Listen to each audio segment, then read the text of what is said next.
Hoje nós vamos falar sobre amor. Vamos falar de amor. Há pouco, um amigo estava dizendo que em tempos tão ásperos, tão violentos, é difícil as pessoas se lembrarem de viver valores. E eu estava comentando que os valores humanos não são uma teoria, não são uma tese a ser defendida. Que os valores humanos são aquilo que define a nós como humanidade. Então, ninguém dá aula de valores humanos, ninguém ensina valores humanos. É todo um processo de despertar conscientização, apropriação desse conhecimento, para que nós percebamos a nossa verdadeira identidade, né? Já que nós temos uma natureza animal, uma natureza humana e uma natureza divina, cósmico, espiritual. Se você não tem consciência, como dizem os alquimistas, né, da possibilidade real da nossa natureza animal ficar a serviço da nossa natureza huminal, e a nossa natureza huminal se colocar a serviço de quem você realmente é, que é esse ser cósmico, espiritual. Se você não tem essa consciência, essa disponibilidade de descobrir que é possível esse alinhamento e que ele acontece pela vivência dos valores, se você não consegue isso, então realmente acontece o que está acontecendo agora. Individual e coletivamente, não só no Brasil, mas no mundo. Essa violência é o sintoma do quanto nós estamos distantes de nós mesmos. E eu dizia há pouco que nós nos esquecemos, né? E tudo o que você pensa, o que você sente, expressa, seja em palavras, seja em atitudes, em gestos, em ações, você interfere no mundo exterior, e o mundo exterior, por sua vez, interfere na sua interioridade, né? Que da mesma maneira que nós somos um contínuo de mudanças e de transformações, nós influenciamos o nosso meio é nosso. Agora, o que é que nos cabe? Por que esse alinhamento do qual eu falei é tão importante? Porque nos cabe procurar descobrir quem realmente somos. E o valor universal, permanente, amor, ele não só é a base de tudo, como dizia Satya Sai Baba, o amor como pensamento é verdade. O amor como ação é retidão. O amor como sentimento é paz. E o amor como compreensão é não violência. O amor tem miríades de manifestações e aspectos. Mas, em si, enquanto valor universal permanente, é uma energia. É uma energia que tudo cria, é uma fonte geradora de vida. Tudo cria, tudo mantém e tudo transforma. Essa energia tem miríades de aspectos e manifestações. Eu queria lembrar uma coisa interessante aqui, porque quem me parece melhor didaticamente colocou as possibilidades de compreensão, vivência dessa energia foi Platão, porque Platão ele coloca o amor eros, o amor filia e o amor ágape. Vamos ver o que é isso aí. Né? No Banquete, que é uma das obras de Platão, ele fala uma coisa muito interessante em relação ao amor eros. Ele diz o quê? Ele diz que quando nós humanos fomos criados e engendrados, nós fomos criados o inteiro. E que éramos muito poderosos, que éramos plenos. E os deuses, então, viram que essa era uma criação que os ameaçava.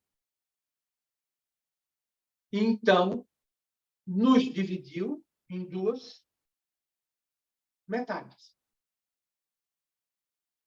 E por isso que nós vivemos constantemente sentindo que nos falta a nossa outra metade. Com isso, ele quis falar bem sobre o amor eros, que é o amor que faz com que você sinta que só estará inteiro e pleno através do outro. Ora, isso não é amor, isso é dependência.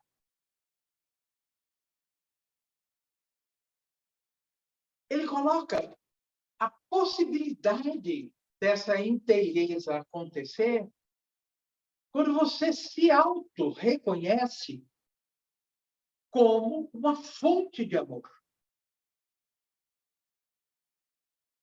Uma fonte capaz de compatibilizar o aparentemente incompatível. Por exemplo, movimento e contemplação, poder e justiça, ignorância e conhecimento,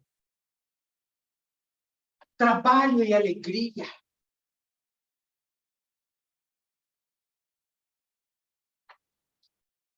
Tudo aquilo que nos parece impossível de compatibilizar, o amor compatibiliza. Então, segundo Platão, o que nos cabe é buscar a nossa inteireza para oferecer ao outro a nossa inteireza e ser capaz de receber a inteireza do outro. Porque aí a gente se liberta dessa punição que, ao mesmo tempo, também nos fragiliza, porque tira de nós a consciência da nossa grandeza. Nós temos muito medo da nossa grandeza. A gente costuma fazer voo de galinha, quando a gente deveria fazer voos de águia. Porque nós não nascemos para a mediocridade. Nós impomos às nossas vidas a mediocridade porque nós não temos consciência de que somos amor. Satya Sai Baba dizia que nós somos encarnações do amor. Olha que chamada de consciência poderosa.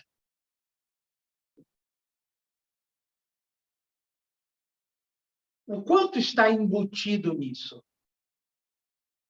Mas nós vamos falar disso no amor ágape. Sócrates fala muito bonito também sobre o amor eros. Quando ele dá uma outra versão do nascimento de Eros, porque, como a gente sabe, a grande maioria, de alguma maneira, já ouviu falar sobre mitologia grega e aprendeu, ou na escola, ou porque leu, a versão mais comum, que é que Eros era o filho de Afrodite com Ares, ou seja, da beleza, da criatividade, da guerra, do guerreiro. Mas Sócrates nos oferece uma outra versão do nascimento de Eros, que me parece também muito interessante para a gente refletir.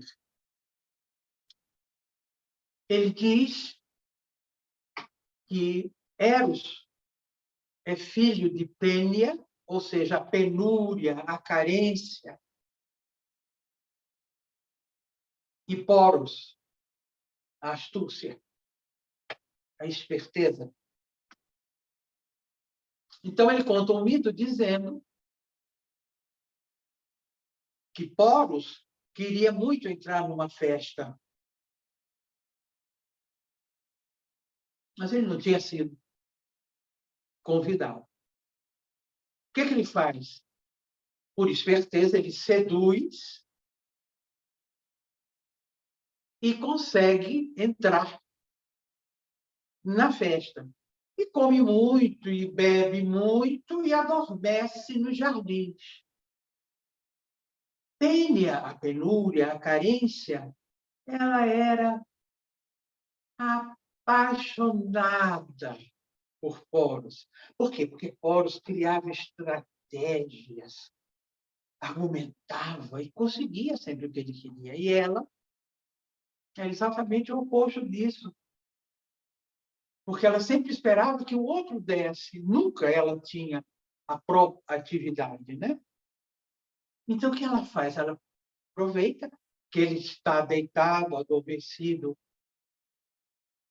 e bêbado naquele jardim e se aproxima dele, vai se insinuando e se relaciona com ele sexualmente, e deles dois nasce Eros.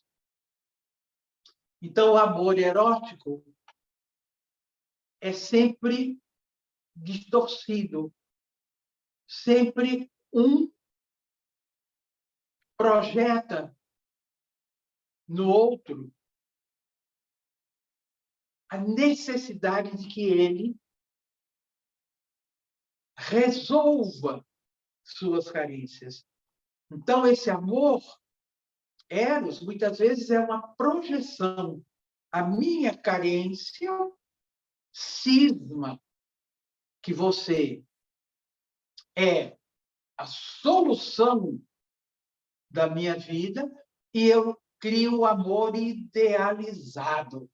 Ora, como você não sabe o que é que eu idealizei, evidentemente você não vai corresponder. Por quê? Porque eu projetei, eu imaginei, eu joguei a minha carência no seu colo. Sócrates, com a penúria, a carência e a esperteza, que é Poros, e a carência, que é Pênia, ele mostra que no amor Eros, você está sempre precisando do outro. Então, aí você cria posse, você cria exigências, você exige correspondências na mesma intensidade, da mesma forma, e cria um molde de como é que é um relacionamento amoroso, em vez de se disponibilizar para vivê-lo.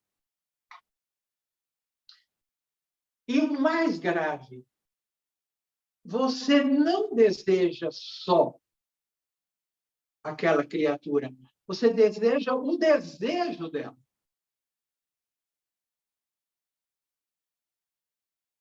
Então, segundo Sócrates, o que nos liberta disso é você ter a percepção de que não são duas metades, mas são dois inteiros. E que não é uma dependência, mas uma parceria enriquecedora. Porque, senão, esse amor eros vai ficar sempre causando sofrimento. Por quê? Porque ele vai viver da expectativa que um tem de que o outro seja daquela determinada maneira idealizada. Esse amor idealizado, o chamado amor romântico e realizado, você tem, na Idade Média, incríveis exemplos, né? Você tem Romeu e Julieta, você tem Abelardo e Heloísa, você tem Tristão e Isolda, Dante e Beatriz, né? O amor romântico é o amor que atinge o ápice da idealização. Ele jamais pode ser realizado. Ele se alimenta disso. Quem é que pode imaginar Romeu e Julieta conversando sobre o orçamento doméstico, por exemplo? Uma coisa impossível. Né? Quem imaginaria Abelardo e Heloísa planejando uma viagem à Disney com os filhos, por exemplo? Né? Por quê? Porque se alimenta da irrealização concreta, de uma realidade explícita. Ele navega na impossibilidade, na idealização absoluta. Né?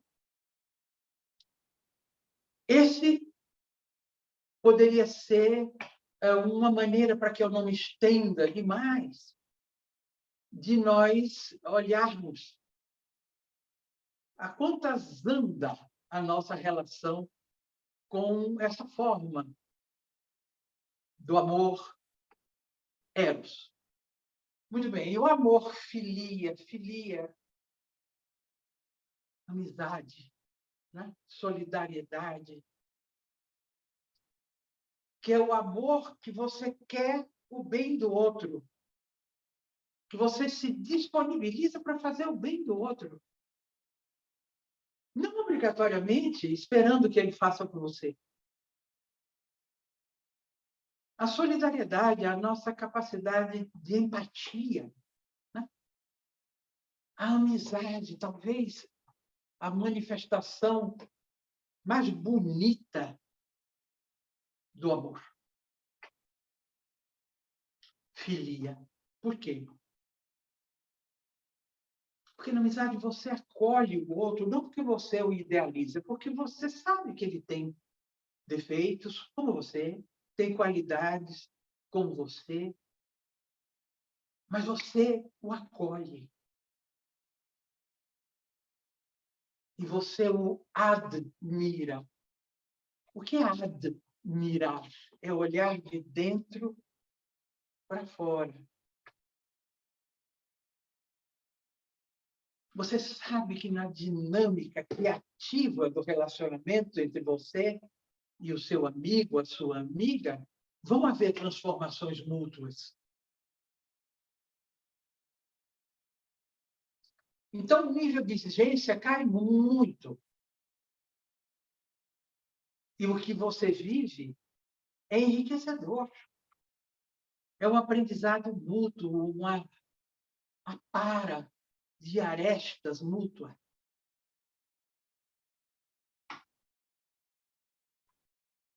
O filia também é a nossa capacidade de renunciar em favor de alguém, de uma causa, por exemplo.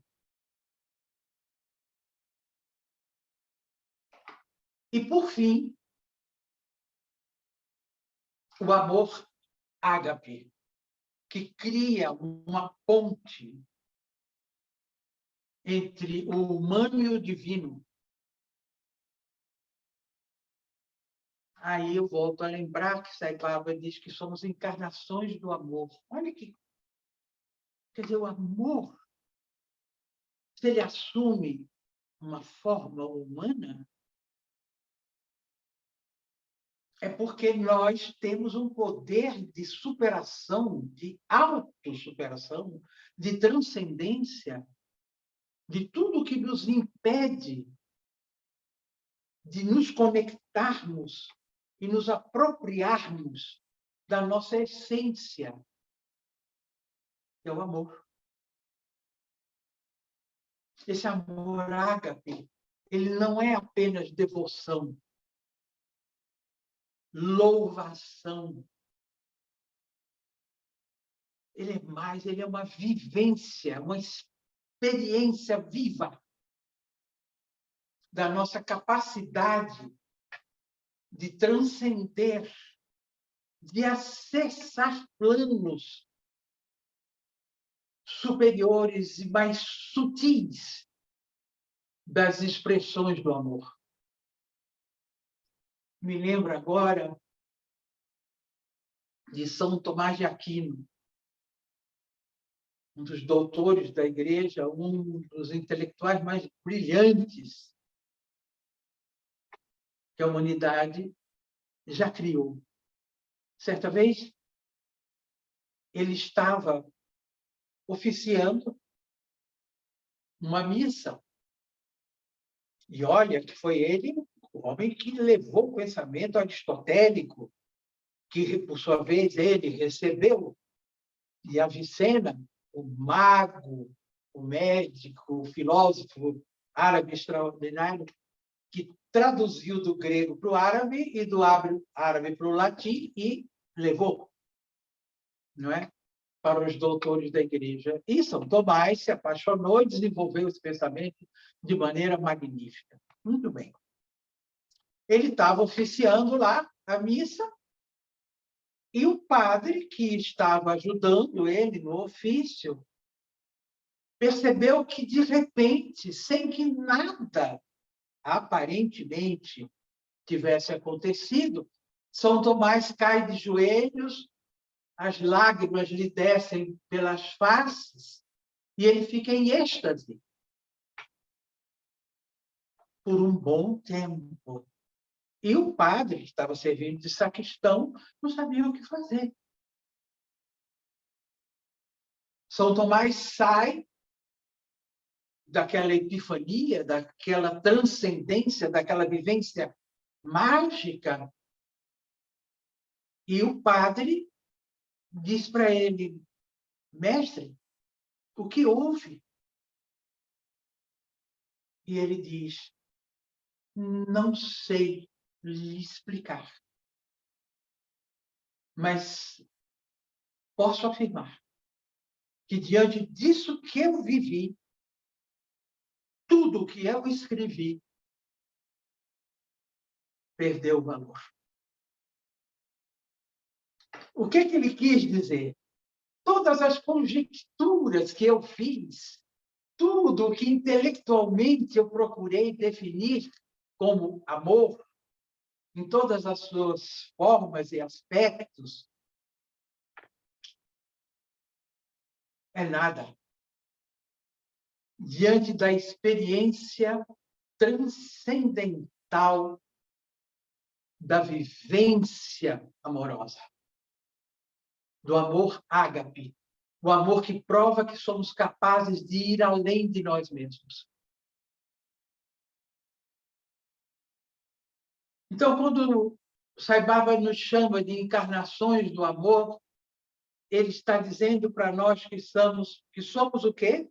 Não só o amor encarnado, mas capazes de colocar na prática uma revolução sem derramamento de sangue. A revolução da consciência. Que eu acho que é o que está acontecendo. Por isso, tanta violência, por isso, tanta ignorância em todos os aspectos vindo à tona. Por isso é que é um momento delicado, um fio tênue da percepção de que indignação não significa violência. Indignação é uma ferida aberta na nossa consciência, que só o amor é capaz de sanar. Eu gostaria que a gente refletisse sobre isso, sobre o amor como eros, como filia e como ágape. Vamos não só pensar no amor,